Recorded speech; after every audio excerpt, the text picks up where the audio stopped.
Now, I also told you at the end of the football season that a reckoning was coming. I told you a reckoning was coming. I was telling everybody that the and NFL, nobody would listen. Well, you guys would listen, but until it actually happens, yeah, you know, people don't realize what the collateral damage is going to be. And what I'm talking about, of course, is the salary cap. And the salary cap last year was about $198.2 million per team.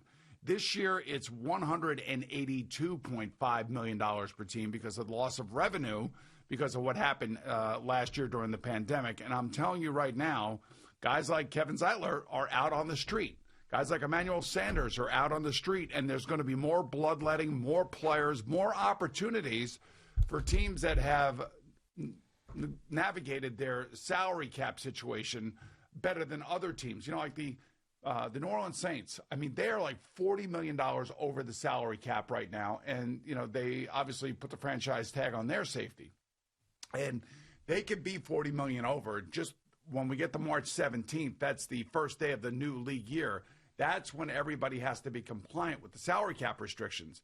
So we are basically going down about $16 million a year in the salary cap. And that's why players like Zeitler and Emmanuel Sanders and who knows who else is going to be on this list as we get through this and as we start getting closer and closer and closer to March 17th. And that's why the Jets are sitting perfectly. The New England Patriots are sitting perfectly. The Jacksonville Jaguars are sitting Lots perfectly. of cap space. Right. You know, the Colts are sitting good right now, but they do have, like I told you earlier, they still have 3 players on their own roster that they're going to have to extend. One of them being Quentin Nelson, the other one being Darius Leonard. So you have 2 players who are the best players at their respective positions in the NFL. So the Colts are going to have to pay up for those guys, probably this summer at some point in time.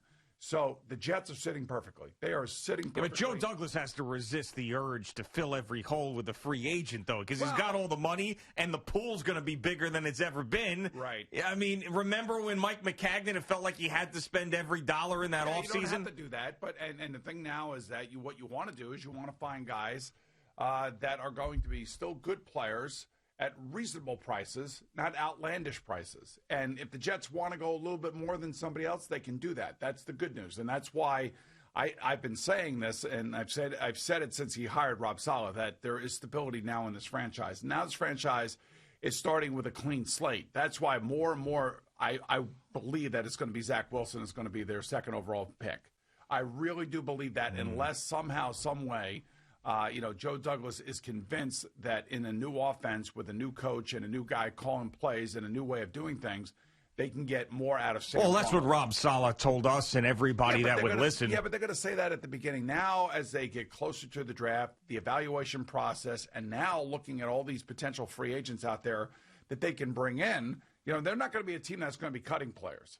They may cut a player here or there just simply because they don't want him anymore because maybe he's being paid too much money. Well, they don't have any players. But they don't. Well, they have some players, but they don't have to do that, in other words. Yeah. Like, they don't have to do what the Giants did yesterday. So the Giants yesterday, basically, I don't know. I'm sure they want to bring Zeitler back. I would think that they would. He was one of their best players. But at a more reasonable price or at a later date when they figure out what their salary cap's going to look like, I don't know. But what they're doing is they're making decisions now. We need to keep Leonard Williams. We'd like to keep Dalvin Thompson, but guess what? We can't keep everybody. And this is the realities of what's happening in the NFL right now, and it is going to get wild. What's strange to me is that there are so many, and I hope it gets wild because it's usually wild and free agency season. This is going to be even bigger. More so than ever because of the salary. Yeah, right. But like some of these teams that you mentioned that are in cap situations where they need to fix themselves have been winning. These teams that you see, all right, the New Orleans Saints are in a bad cap situation. Now, they always fall short in the playoffs, but they're in the playoffs. The Minnesota Vikings let go of a tackle yesterday in Riley Reef and saved $12 million on the cap. They're a team that had been in the playoffs a couple years prior to last year. That's another example. But, the Giants have to make these decisions, and I feel like the Giants have just been so bad. Where's all the money going? Like, Golden Tate is gone, and now you've got Kevin Zeitler gone. They might have to do something else. Well, they're going to have to. They don't have any play. It's like you have a cap situation. You don't have any good players. Well, they're going to have to. They're going to have to pay Leonard Williams. He's going to get a big contract, and then Nate Solder's coming back too, right? Well, maybe. Who knows? He says he wants to come back. That doesn't mean the Giants want him back. I mean, he may be a cap casualty too. But you know what I'm saying? Like, usually there's this team, they went for it. There was a window. Yeah, but you also have to understand that for them, they also have to look forward. Now, we're all assuming that the salary cap will go up again next year to some extent. How much? Who knows? I don't know how many fans are going to be allowed at stadiums this fall or not. Nobody knows.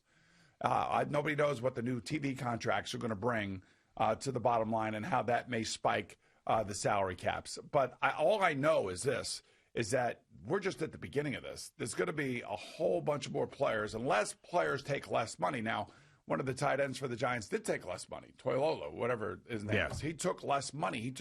And this is why these contracts don't mean anything.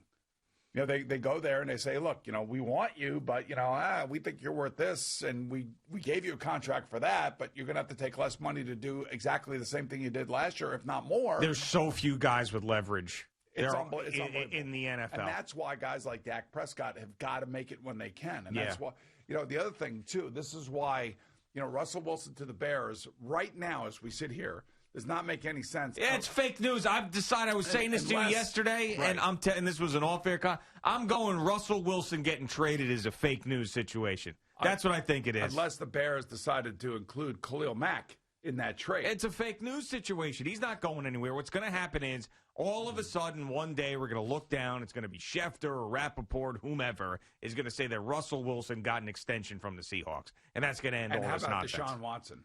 Man, every day that goes by makes me feel that he's going to end up staying in Houston. It's going to get ugly for a little bit, but then he's going to come back and have a press conference, and he's not going anywhere. Wouldn't it be great if the Jets... I'm ready to go fake news on Deshaun Watson getting traded, too. Wouldn't it be great if the Jets could hire, just sign Kevin Zeitler, Riley Reif, and Kyle Van Noy? Just get them all in here. Get them all in here. Get them all in. Yeah, turn this thing around in one offseason, Joe Douglas. Kyle Van Noy signs a huge deal with Miami last year, plays really well for them, is a captain, and he's a cap casualty. Yeah. And why is he a cap casualty? I don't know. Are they trying to make space for a guy by the name of Deshaun Watson? Probably, but until Deshaun Watson starts going the Jamal Adams, James Harden, Anthony Davis route, then I can't take this seriously. I can't, because I do believe that the Jets had intentions of keeping Jamal Adams until he went to Manish, and then they just did a full-blown steamroll on the coach in the media. I believe that the Houston Rockets were trying to make the thing with James Harden work until he showed up, big, and then started calling his teammates out and all that stuff. Deshaun Watson has stayed quiet during this. Now, I know he's had a meeting with David Culley, and I know that they've tried to keep him there, and he's still putting out the stuff through other parties that says, no, he's dead serious and wanting to leave there. But, I mean, I can't believe, the closer we get to free agency and the draft, and these teams have to make decisions, and the Texans allegedly aren't taking any phone calls on this, how is this going to happen? How could you be the Jets or the Dolphins or any one of these teams that's involved and go through this draft and then you just thinking that Deshaun Watson's going to get traded to you at some point? You can't do that. You got to move on with your franchise. It would have to be before the draft. Right. So unless you had a deal with them and they said, okay, we'll make the deal if, at the third pick, if you're the Dolphins and Justin Fields is there. If you take Justin Fields, then we'll make the trade. It could be one of those things. But the more I look at this, the more I think the Jets are going Zach Wilson, number 2. They'll trade Sam Darnold somewhere, and then maybe the Miami Dolphins are the ones that are in on the Houston Texans, and the Texans trying to rebuild their franchise. Yeah. Right now, where the Texans sit is like the worst kind of situation you want to be in. You got a great quarterback, but you don't have the support around him, especially on defense. Just popped into my head. Yes. This is what Deshaun Watson needs to do to get out of there. Oprah.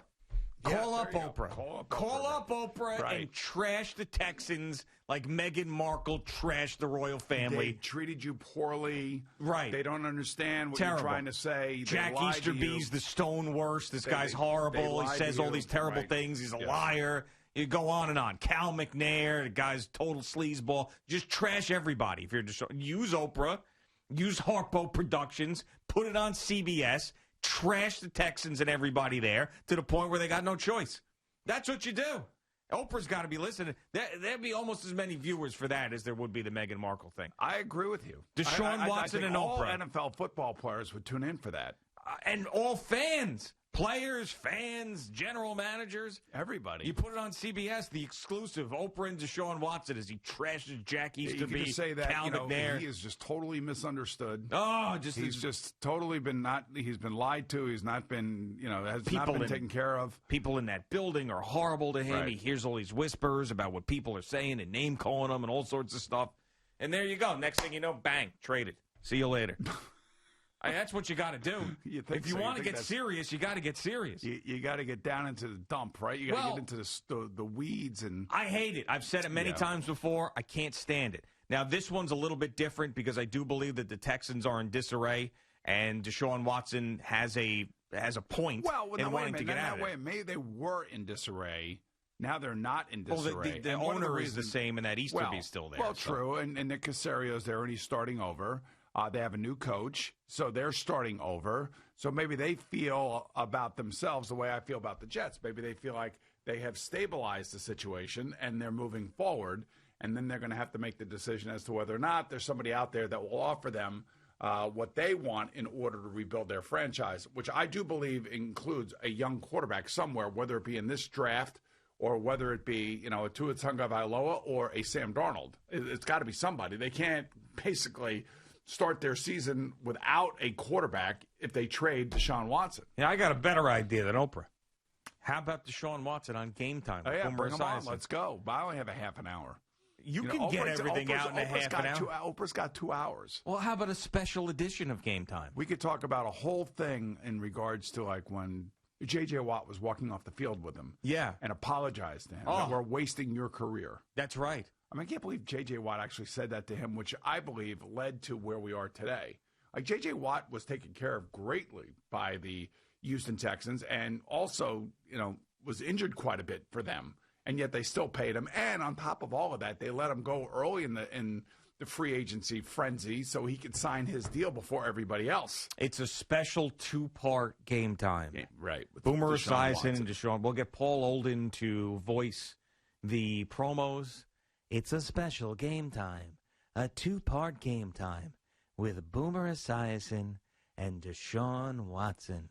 Part 1, why he hates the Texans. Part 2, I'm not really sure if he knows why he hates the Texans. Thank you for watching. Please like, comment, and subscribe. And don't forget to hit the red bell so you're notified when we have new content.